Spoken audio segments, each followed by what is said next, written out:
पौधों में जो हार्मोन्स पाए जाते हैं उन्हें हम लोग दो कैटेगरी में बांटते हैं। जो पहला कैटेगरी है वो है ग्रोथ प्रमोटिंग हार्मोन्स, वृद्धि प्रवर्धक हार्मोन। ये वो हार्मोन्स होते हैं या फिर इनमें वो हार्मोन्स आते हैं जो ग्रोथ को प्रमोट करते हैं, पौधों में वृद्धि को प्रोत्साहित करते हैं, वृद्धि को करवाते हैं। जो दूसरा टाइप है वो है ग्रोथ इनहिबिटिंग हार्मोन्स, यानी कि पौधों में ये वृद्धि को रोकने का काम करते हैं, कम करने का काम करते हैं, ग्रोथ को स्लो डाउन करने का काम करते हैं।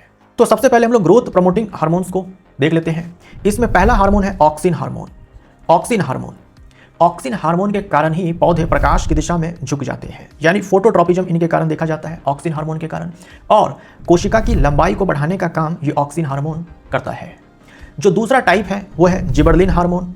जिबरलिन हार्मोन ये तने की लंबाई को बढ़ाता है। ये हार्मोन तने की लंबाई को बढ़ाता है और बीज को अंकुरित करवाता है, यानी कि सीड डोरमेंसी को ब्रेक करता है, बीज को अंकुरित करवाता है। तीसरा टाइप है इसके अंदर साइटोकाइनिन। साइटोकाइनिन, साइटो का मतलब होता है कोशिका और काइनिन का मतलब डिवीजन, विभाजन। तो कोशिका विभाजन को प्रमोट करने का काम, प्रोत्साहित करने का काम साइटोकाइनिन हार्मोन के द्वारा किया जाता है। तो कोशिका विभाजन को प्रेरित करता है। इसीलिए जिन क्षेत्रों में कोशिका विभाजन तीव्र होता है वहां पर साइटोकाइनिन की जो सांद्रता है वो होती है। जैसे कि फल है और बीज है, यहाँ कोशिका विभाजन तीव्र होती है तो इनमें साइटोकाइनिन की जो मात्रा है वो अधिक होती है। पत्तियों को बूढ़ा होने से ये हार्मोन बचाता है, यानी पत्तियों को जल्दी बूढ़ा नहीं होने देता है, उसके एजिंग को रोकता है। ग्रोथ इनहिबिटिंग हार्मोन में पहला हार्मोन है एब्सिसिक एसिड, शॉर्ट में ABA भी कहा जाता है। ये ग्रोथ को रोकने का काम करता है। ये हार्मोन जो है पौधों में वृद्धि को रोकता है, लेकिन वृद्धि को रोक करके नुकसान नहीं पहुंचाता है। यहाँ वृद्धि को रोकना भी पौधे के फायदेमंद के लिए ही होता है। जब लगता है कि नहीं अभी पौधे की वृद्धि को कम कर देना चाहिए, रोक देना चाहिए पौधे के फायदे के लिए ही, तो जाकर के ये हार्मोन अपना रोल प्ले करता है। जैसे कि जिबरलिन सीड डोरमेंसी को ब्रेक करता है, बीज को अंकुरित करवाता है। इसके ठीक उल्टा जो एब्सिसिक एसिड है ये बीज को अंकुरित होने से रोकता है।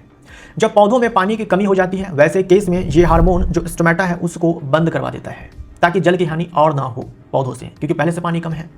उसके बाद जब भी प्लांट स्ट्रेस कंडीशन में होता है, तनाव में होता है, ये हार्मोन अपना रोल प्ले करता है। इसलिए इस हार्मोन को ना तनाव हार्मोन भी कहा जाता है, स्ट्रेस हार्मोन भी कहा जाता है पौधों के अंदर। दूसरा टाइप है इसमें इथाइलिन हार्मोन। इथाइलिन हार्मोन एकमात्र गैसीय पादप हार्मोन है, एकमात्र गैसीय पादप हार्मोन है। फलों का वृक्षों पर प्राकृतिक रूप से पकना, अपने आप ही पकना इस हार्मोन के कारण होता है, तो फलों को पकाने में सहायक है। साथ में जो पुरानी पत्तियां होती है, जो पुराने फूल होते हैं, इनको ये गिराने का काम करते हैं। ये जो इथाइलिन हार्मोन है इसे ना हम लोग ग्रोथ इनहिबिटिंग हार्मोन और ग्रोथ प्रमोटिंग हार्मोन दोनों के अंदर भी डाल सकते हैं, है ना, दोनों के अंदर भी डाल सकते हैं।